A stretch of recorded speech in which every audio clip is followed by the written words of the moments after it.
Hi everyone! So welcome to my stop along this hop for Spiegel Mom Scraps. The sparklers and I have all come together to bring you some fun tutorial technique sequin inspiration. My sequin inspiration is a bit different, but I think that it's super duper useful. So I am someone who likes to create in 12 by 12 albums. But within that 12 by 12 album, I love to add different sizes, right? So I like pocket pages, I like 8.5 by 11, and one of the things I've recently really been enjoying to make is some 9 by 12 layouts. But number one, I have a favorite type of album and page protectors. Those are the ones I buy, those are the ones I use. They don't sell 9 by 12 page protectors in the brand that I like. And they also, the other ones don't fit, right? 9 by 12 is a hard size to figure out for these. It's a fun size to create in, but when you get to like storing them or page protectors, oh my, it's bad. So this is something that I've come up with to help me with that problem. It allows me to be able to create my 9 by 12 layouts. And then when it's time to put them into the album, I take a 12 by 12 layout and I could just fuse down this edge, cut it off, and have a 9 by 12 page. That would be totally fine. But why waste this, right? It's going in a 12 by 12 album anyway. So I'm going to show you today how to create a little fun interactive kind of shaker to add to your page, to give your page protector a little bit of fun and a little bit of something different when someone is flipping through your albums. So this is the page. This is what I'm going to show you how to do today. To create this, you will need a fuse tool. You will need a page protector, 12 by 12 page protector. You'll need some acetate or vellum, or this is a Hambly print, and it's actually left over from my Traveler's Notebook project, which would have gone up Friday, so yesterday. And then some beautiful Stardust sequins. I love, love, love Jody Stardust sequins. And because I'm using an acetate, you can see right through. So you can see all the gold and silver, and then when you flip it, all the gold and silver. Super fun. Okay, so let's go through the tutorial and see how we create this. So this is such a fun, easy thing to do that I didn't speed this up. I didn't do anything to it. I'm just voicing it over. So what you want to do is you want to start by definitely getting your layouts into your page protector the way you want them.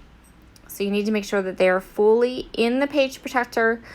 This will help with kind of measuring things at the beginning. So I'm going to use this metal ruler that just comes with the fuse. I'm also going to have a guideline on my Tim Holtz media mat. So I have my fuse, oh, I can't talk. Good thing I didn't speed this up. Fuse tools take about 20 minutes to get really nice and hot, and you want this baby hot. You want to be able to almost smell the heat off of it. I use We Are Memory Keepers page protectors, and they are thick. So I'm going to go down one side of the page protector very slowly, following my guideline. I'm going to do the ends, the top and the bottom. Wow, that was a terrible, terrible shot of me. I looked hideous. Oh, that's the kind of stuff I usually cut out of videos. All right, then I'm going to flip this over, and I'm also going to fuse tool the back. This is going to be a problem. For the entire 7 minutes it took me to do this, I'm going to say fuse tool and totally like botch it apparently. So I'm going to flip the page protector over, find the exact same guideline, use the metal ruler to help, get my ugly profile in there, because wow, that was bad. This is so bad. Whoa. And don't look at my face. And then I'm going to fuse the other side.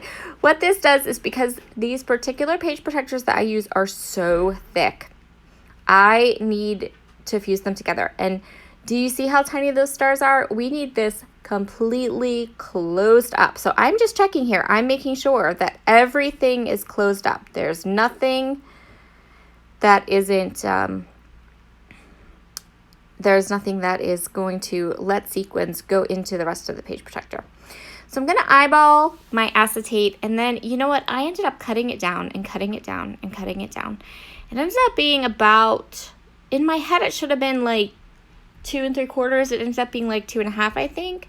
And then I kind of cut it crooked, and then moral of the story, trim and check. Trim and check. Until your acetate or vellum or whatever it is you were using is going to fit nicely into the little pocket that you've created. So kind of easy, but just takes a little bit of time until you get the measurements just so and straight, so everything will kind of fit in. You can see there, like I tried it, okay, it's still too wide. It's not easily fitting into the pocket. Let me trim just a bit more off, and then we'll come back and fit it into the pocket. I definitely would recommend things like acetate papers, vellums. You know those beautiful, beautiful specialty papers that you kind of hoard because you're kind of like, difficult to use on a layout? Now's the time to break those acetate sheets out, because this gives, overall, this is like decor for your album, right?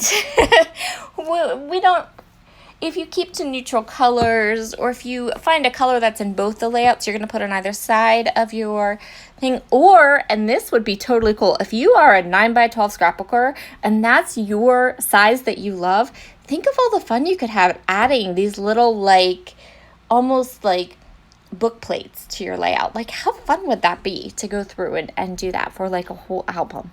Anyway, I think it's really pretty and really just a super fun thing to do. Like, to just put a little bit of finishing touch into your album as you are filling up an empty one. So I'm using my triangle little, dish thing, but it pours really easy. So I did have to do this off camera because I had to you kind of have to hold it so it kind of like hangs down a little bit so you can really see where you're getting those sequins in. I put silver stardust on one side, gold stardust onto the other. And that is just going to, you can see both colors because of the acetate, but there's also just a little bit of something different, a little bit of separation. Now we just have to close this up. So how easy was that?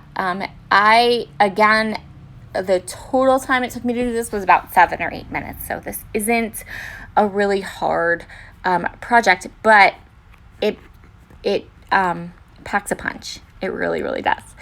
I am super excited. I want to make some more 9x12 layouts and do some more of these fun little decorative page protectors.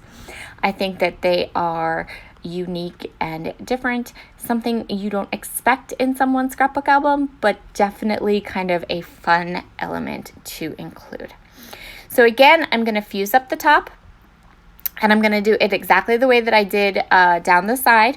I am fusing both sides of my layout, or of my page protector, so that I am sure I have a really good seal and nothing's going to come out of it.